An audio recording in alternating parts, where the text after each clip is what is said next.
Hey guys, how's it going? I hope you're all doing great. As I always say, being nice to yourself and everything this time of year. This week I got a cool little story from what I assume to be the southern United States because it mentions hoodoo and stuff. So, pull up a stump for that and yeah, let's jump into it. Thank you for watching. This was something that happened to my family and I back in 2007. My grandma's house was haunted by a demonic spirit, and I had to travel to its realm and battle it to save my family. So it's the summer of 2007. I am 17. My mom, dad, sister, and I are traveling from our place in the city out to the country to visit Grandma.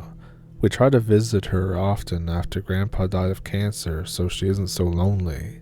My grandma is the real Rosemary type, always cheerful, baking cookies, fussing over us all the time. We all love her, she's great.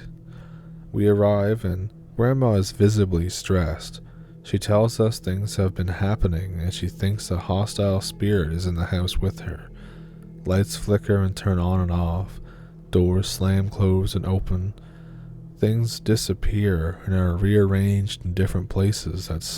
That sort of thing, you know. My mom and dad are surprised by Grandma's frankness. She's Christian but never really talked about ghosts or anything. This just came out of left field. I feel guilty but think to myself, is Grandma losing her marbles? She's not even that old. My dad doesn't believe her and just kinda chuckles. Really, Mom? He reassures her it's probably just some old wiring and loose screws, since Grandpa isn't around to do the house maintenance anymore. We all go inside. I can't explain it, but the house feels different, like the hue has changed. It was weird. And spirits or not, something has obviously been upsetting Grandma. We were spending a few nights there anyways. The first night there, my sister and I are sleeping in the living room in the basement. We're almost asleep and we start hearing whispering through the vents. Just annoyed at first, probably just Mom and Dad talking. Dad comes downstairs and tells us to be quiet and go to bed, that he can hear us upstairs. And we say, Dad, it's not us. And he says, yeah, right, go to bed. A little bit later, Dad comes down again. I'm not telling you again. And we say again, it's not us. We tell Dad to just sit down and listen for a few minutes. He starts hearing the whispering in the vents. And he says, well, where the F is it coming from? It must be a crack or something letting the wind in. I'll check it out tomorrow. The next night, the whispering keeps going, and this funky smell starts coming out of the vents, like rotting flesh almost. My dad takes off the vent covers and looks everywhere and he can't find a source of the noise or smell or anything, so he calls the HVAC company. The HVAC guys go through the vents and they pull out a dismembered coyote corpse, limb by limb. The HVAC guy says this is the most screwed up thing that he's ever seen, and he asks my dad if this is some kind of sick joke and threatens to call the cops. And we're like, who the hell cuts up a dog and shoves him in the air vents?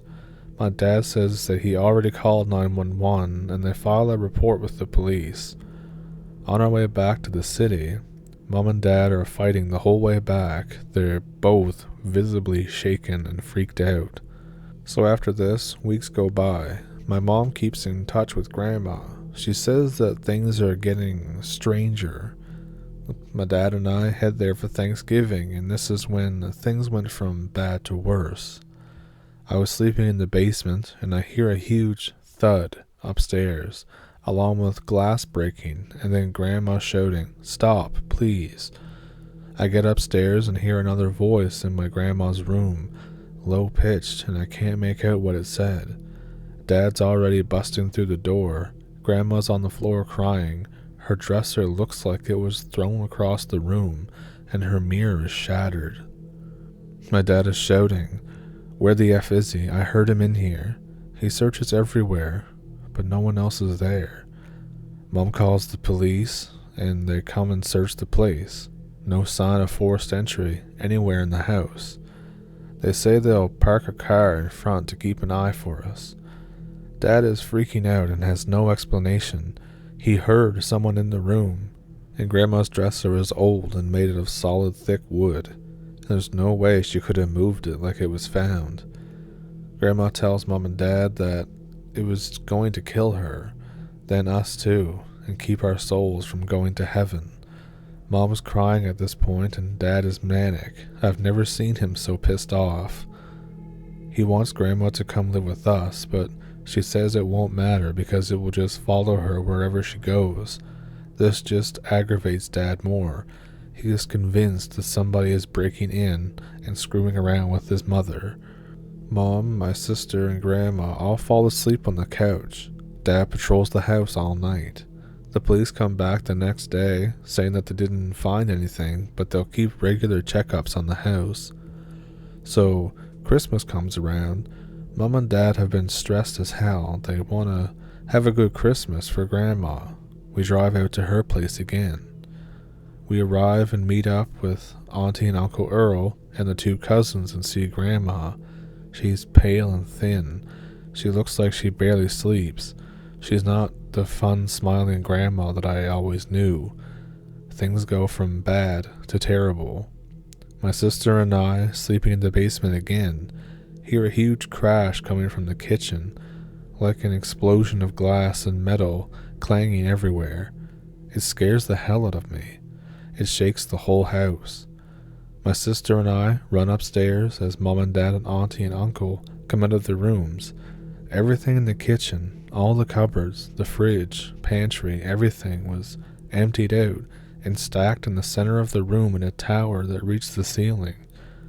My Uncle Earl starts freaking out and says, "What the hell did you kids do? What the F is this?" We tell him that we heard a huge noise and we rushed upstairs, and we have no clue what's happening.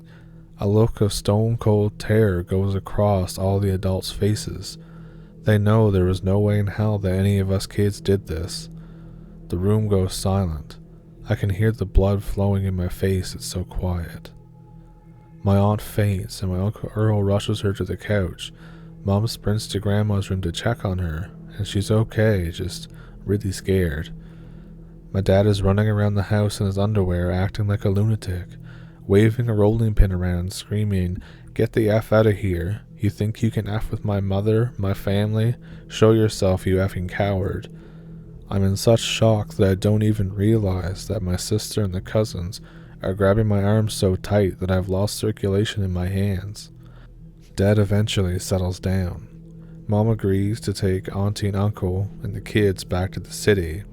Dad says he's going to drive out to meet his friend, who works for a home security firm, and get the best home security system that money can buy. I agree to stay with Grandma for a few days until Dad gets back. So it's just me and Granny. She sits there in her chair and lights up a smoke. I haven't ever seen her smoke before. She quit before I was even born. Your dad's a good-meaning man, but a damn fool. He can't see what's really happening here. Do you see? I tell her that I don't know, but I'm willing to keep an open mind after all the freaky shit I've seen here. She explains to me about her old friend. She is a descendant of African witch doctors. She might be able to give them answers. Grandma asked me to drive her out there to see her friend. So we hop in and we drive out there. And we arrive about an hour later in some small house on an acreage. Granny meets up with her friend and we are invited inside. The place looks like an occult store. Jars of specimens, shrunken heads, all sorts of herbs and incense on shelves and tables that are everywhere. The witch doctor lady tells me that she doesn't have the means to fight off the demonic entity, but she knows who does. She explains to me that I need to be willing to confront the entity, and that I am the only one who can do it. Her and Grandma are much too old. She hands me a small vial and says that it's an elixir made with datura, human blood, and some other unknown ingredients. She explains to me that I need it to talk to the Watu Wanyazi, an African dialect that means grass people.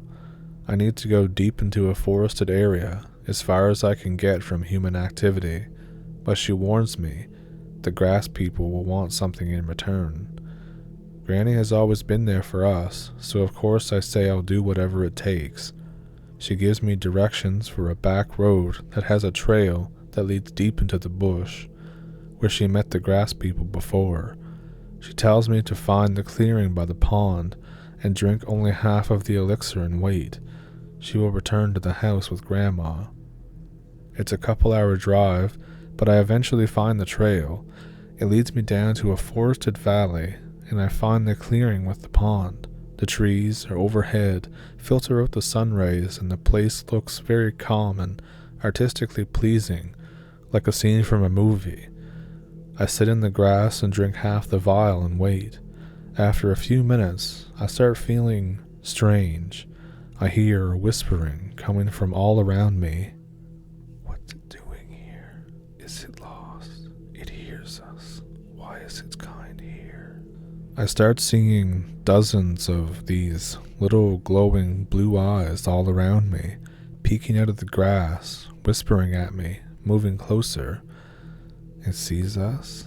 It sees us. I'm freaked out, but I manage to say, "My grandma's house is haunted. I was told you can help me. You are the grass people."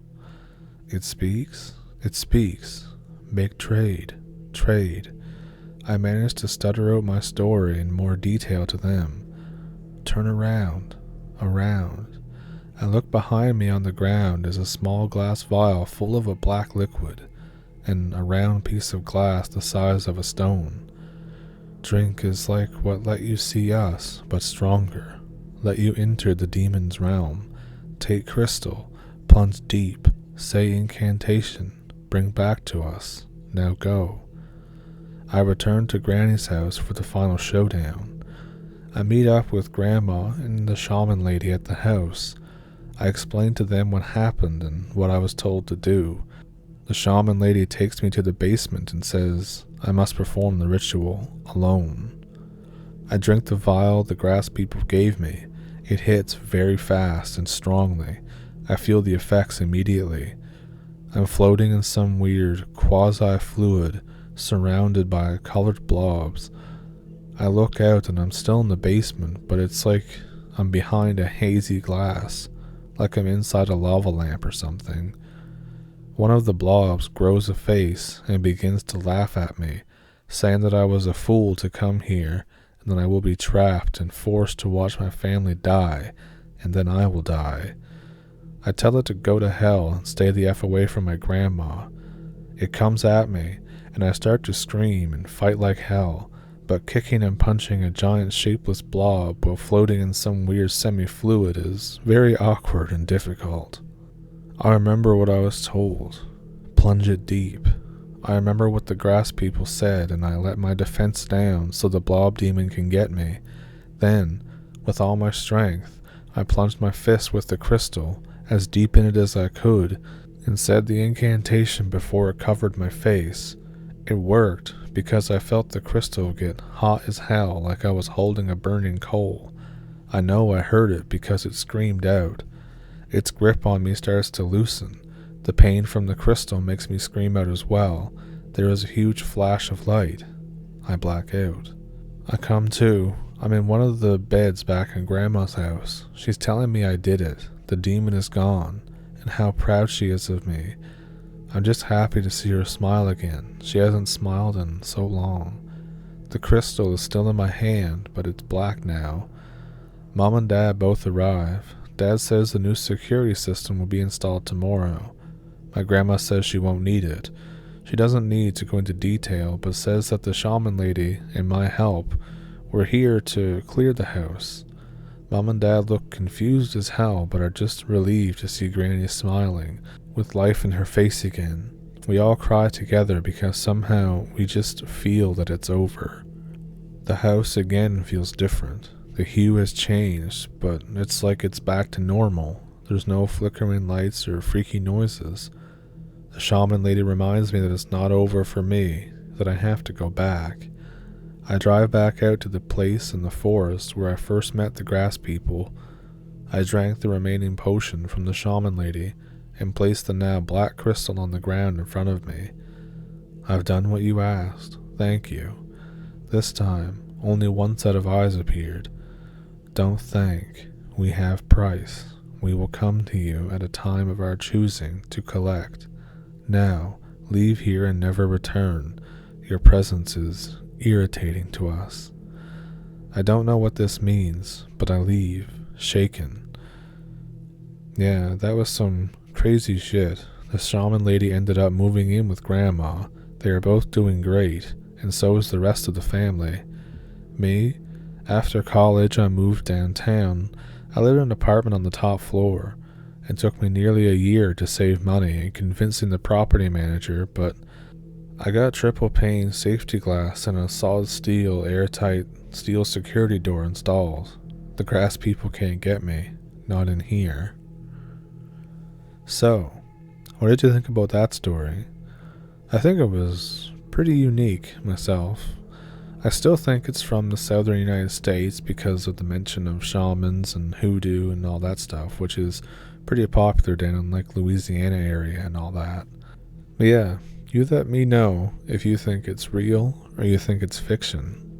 And obviously, many people have many different processes for getting rid of a demonic entity like this. For me, in my faith, I would probably just go find an exorcist. But that's just me.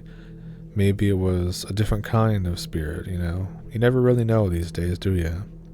Anyways, I hope you all have a good week or had a good week. And I will hopefully see you in the next one.